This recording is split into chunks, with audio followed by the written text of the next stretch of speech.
I'm Jerry. At the camera is Julia, and next to her is Uzi. We are Unleash Design together with the Perth March that's not here today. We are a local web design agency, and we make Wix websites. Since half a year, we've also become the ambassador for Wix in Western Australia. That means that we are the unofficial representative of Wix here. And as such, we give these kind of free workshops where we teach small businesses to make their own website. And we do quarterly meetups, and you will also be invited to those meetups where, for example, we have meetups about online shops or SEO, Google, that kind of thing, where you can, which is for people that have already a Wix website and then can learn a little bit more about certain aspects, come with questions, and meet other people that have the same issues that you have with your website. We're here because of the town of Victoria Park, who was so kind to give us their hub for today. Terry organized most of it here, so thank you very much, Terry. No worries. Yeah, she invited you all, so I'm glad that you're here. Now, about Wix, that's what you came here for. Why did we choose as a company to use Wix? And it's very simple, because Wix is so simple. Wix is extremely simple, although at first view it might come over a bit difficult. But once you get to know it, it's very easy to make changes.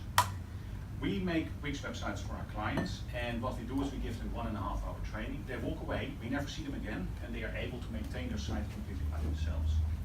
The idea today is that you build your own website, and that you walk away and just, we'll never hear from you again. Yeah?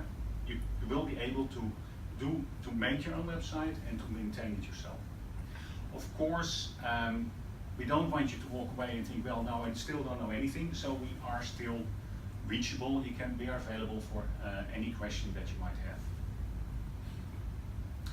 We also make websites for our clients. So for those companies that say, well, I don't have the time, or it's I've got some extra work or whatever, we are of course also available to take that on.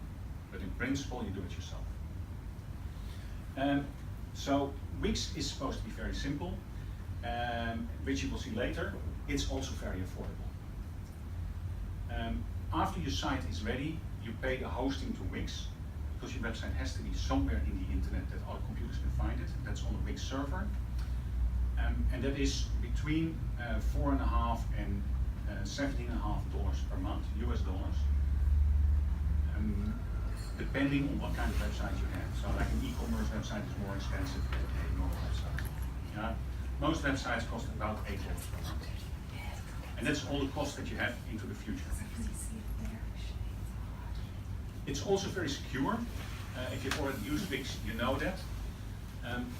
You cannot enter into the Wix server. You can only edit your website over the internet. That means that hackers cannot enter into the Wix website. You don't have to do any updates, that's done by Wix. So your website is much more secure than in any other system. It means you don't have to worry that somebody might hack it, might change something, might take it down. That's all much more secure than other systems. Okay. Now, before we are going to show you how to make a Wix website, just a few things that help you make a more professional one. You do not want to make a website that then looks amateuristic or made by a 16-year-old, because you are a business. It's very important for a business that your website looks professional, so that people attach the same view on your products and services. If your website looks terrible, like this one, then they think, well, your products or your services will have the same quality. So you need to make it a bit professional, and I can't give you design lessons in 2 hours, but I can give you a couple of small tips that will make a big difference.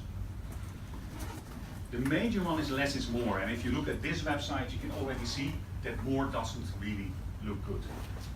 If you try to cram any information in any small space that you can find on your website, it starts to look very disorganized, and your whole professional image goes down the drain.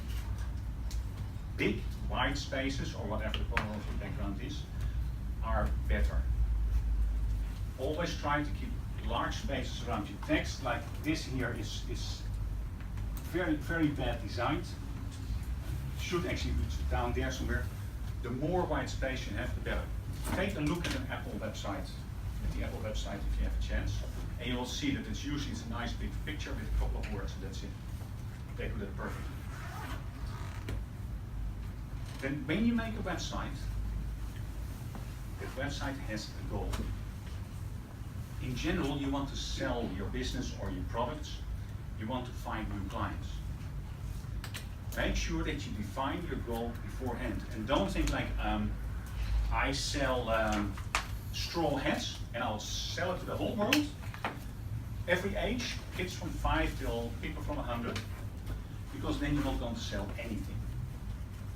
If you have a fashion website for women from 15 till 85, the girls of 15 will come on and say, oh no, this is for my grandma. Go. Yeah, they won't enter. Her grandma will come on and say, no, this is for my granddaughter. And she's also gone. So make sure you have a goal and you have a target group that you want. That way, if you keep that in mind, every time you do something with your website, for example, if you put a nice image of flowers, you think, what was my goal again? This was a website where I sell shaving stuff for men. Don't put flowers. Or you have a picture of some men in grey suits, then it's absolutely not for women. So keep that goal in mind with everything that you do. And don't just think, oh, I love that picture, it has to go there. Or I made this great movie. If it doesn't add to your selling goal, just don't put it. Yeah, it might be a shame of all the work that you put into it, but always think, what do I need to put here? Have a clear message when you open the website. This is a typical opening screen for a website. It's a large image with one message for those who want to donate but are skeptical about where the money goes. Now, it's very clear. If I don't want to donate money, this is the wrong website. I'm gone. And they don't need me. They don't want me because I don't want to donate. If I want to donate money, I see that I even know that they're not going to spend it on some large administrative organization. It won't go into anybody's pockets. Their goal is to make very clear where the money goes. So in that case, for me, this is my website. Again, you have a goal. You want to reach, for example, only women. Make sure that it's clear it's only for women. So that one message, and people open the site to attract them. You've got 5 seconds at maximum. People open the website, 1, 2, 3, 4, 5, they're gone. So if you open your own website and you start reading the message at 5 seconds, that's the end of the text. Everything after it is not read. So keep the message short. If you do that, your first impression is like, oh, that looks good. Let's have another look. And then a third thing that I want to say about the design is, I use the Dutch word, align everything. You'll see if you look at a website that, and if you keep this in mind, that images are just not aligned, the text is not aligned with images, and in which it's very nice when you can, in which you can really drag something with the mouse around over the screen, and Uzi will show that in a moment. But when at the moment that it's aligned, a purple line will appear. So you know exactly, okay, perfect. And you can see if you align it horizontally and vertically, it looks clean, it looks professional. Yeah, so those are the things that I wanted to say about the design. One very important thing that some small businesses really go wrong is images. There are enough online images that you can get for free. Wix has a whole database of images that you can use for free in your website. But even outside Wix, there are images available. If you really need an image that you have to pay for, then I would pay for it. Because if you use an image that you find in Google Images, it's very likely that you will get a letter that you have to pay $2,000 to a firm somewhere in the United States who owns those images. So make sure you only use your own images that you have made, You can use images of wigs, or you buy them for about $3 in a stock photo website. You avoid a lot of trouble that way. Okay, SEO, magic term. How am I found in Google? There are people here with a website. Anybody that appears on number 1? Nobody. There are so many companies in the world. They all want to be on number 1. And the first page of Google has 10 places. And I don't know, it says here 473,000 websites about Wix Australia. So there's a big chance that you're somewhere at the bottom of those 473,000. So how do you get higher up in Google? It's a very, very complicated task to do that. However, there are certain things that you can do to get there. First of all, it's not magic. And you should certainly not try to fraud. If you think, if I put on the bottom of my website, flowers Perth, flowers Bassendean, flowers Joondalup, flowers Rockingham, I'll get a lot of traffic. What will happen that at one moment Google will find out, and they do something that's called black hat. You get a black hat. You're the bad guy, you're out. You have to buy a new domain name and you have to make a new website. So never ever try to scam your way to Google. Just do it as a business. You're a business and you're selling something to your clients. Make sure that all your texts are about your business, that they are logical business text. So if you sell flowers, you write a beautiful text about flowers. And don't try to say, we sell flowers, we sell orange flowers, blue flowers, red flowers, and flowers 100 times in the text. That reads terrible. Just read a nice text and Google will pick it up. If you do that, you have a much better chance to reach a reasonable level than if you try to scam your way into Google. There are a lot more things that are important here. What you can do, if you have a bit of a knack for it, is do research in Google. Think of the keywords that people might type in to find you, type them in, and see if all your competitors appear.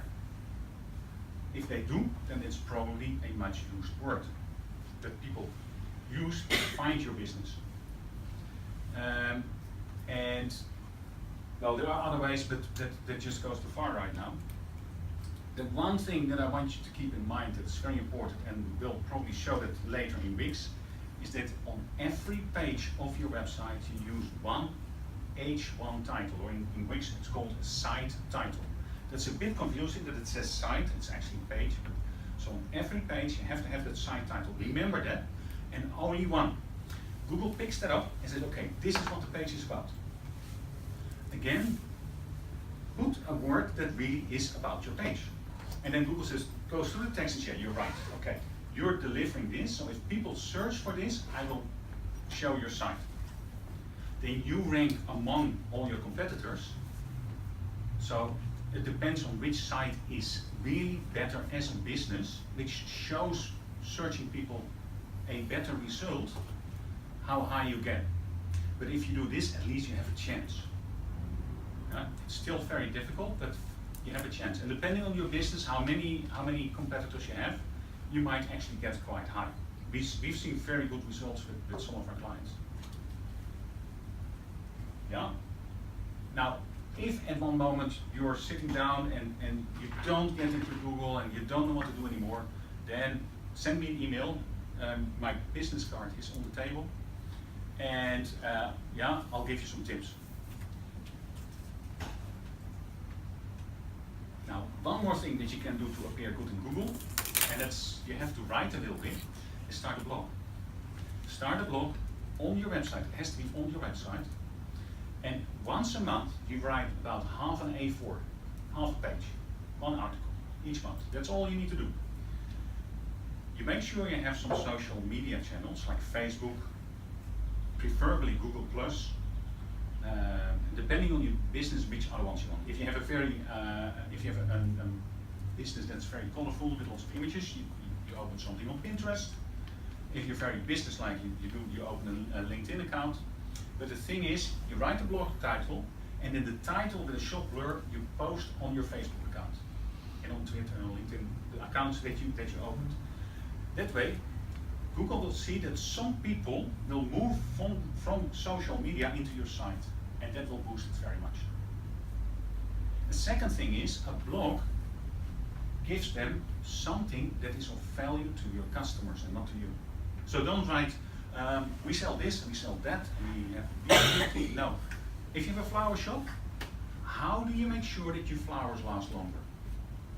It doesn't sell you anything, but it gets people in. It gets people into your website that want to know, oh, how does that happen? And they read this and, oh, that's great. Oh, that flower shop is here around the corner. I'll go there next time. So you first get them in with some value that you give to them, and then you can do business with them. What also happens is that those people, when they're in your blog, you offer them, you say, well, if you would like, I can send you my blog articles by email. So you don't have to find them. Oh, that's nice, I'll give my email address. And then every month, they get an email from you with that blog article. They might not read it all the time, but once they need you for your product or services, they remember, yeah, I'm receiving an email from the flower shop, and now we have a wedding and we need to order it, and I'll give them a call because I like what they write. They know a lot about flowers, so I expect them to give very good service. Sorry guys, we've got another 3 people, we just need to fit in. Alright. Here's another laptop.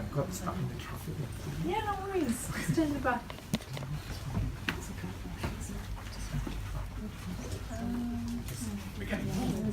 Yeah.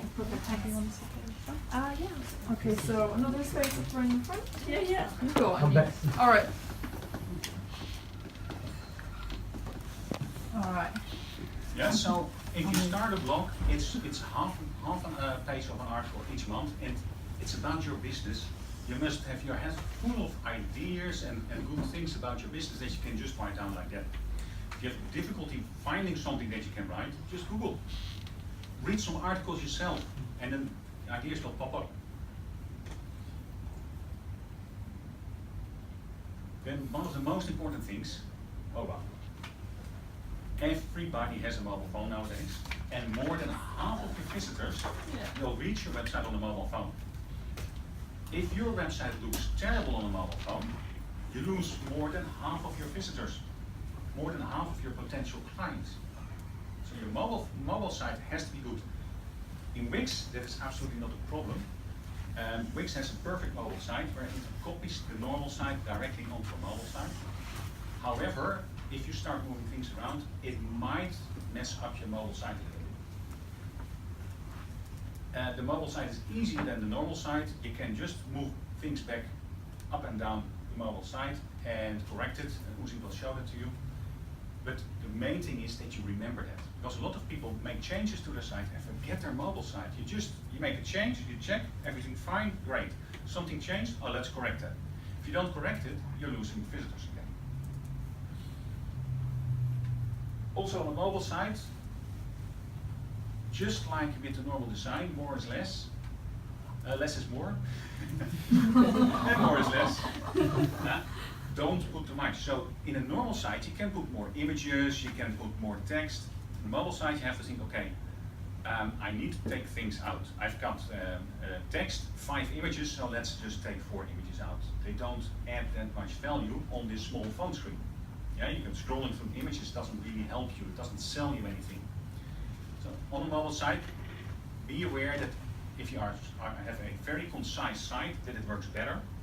And with a mobile site, it's even better because when people see your phone number and have a question, they just have to click, and there you are.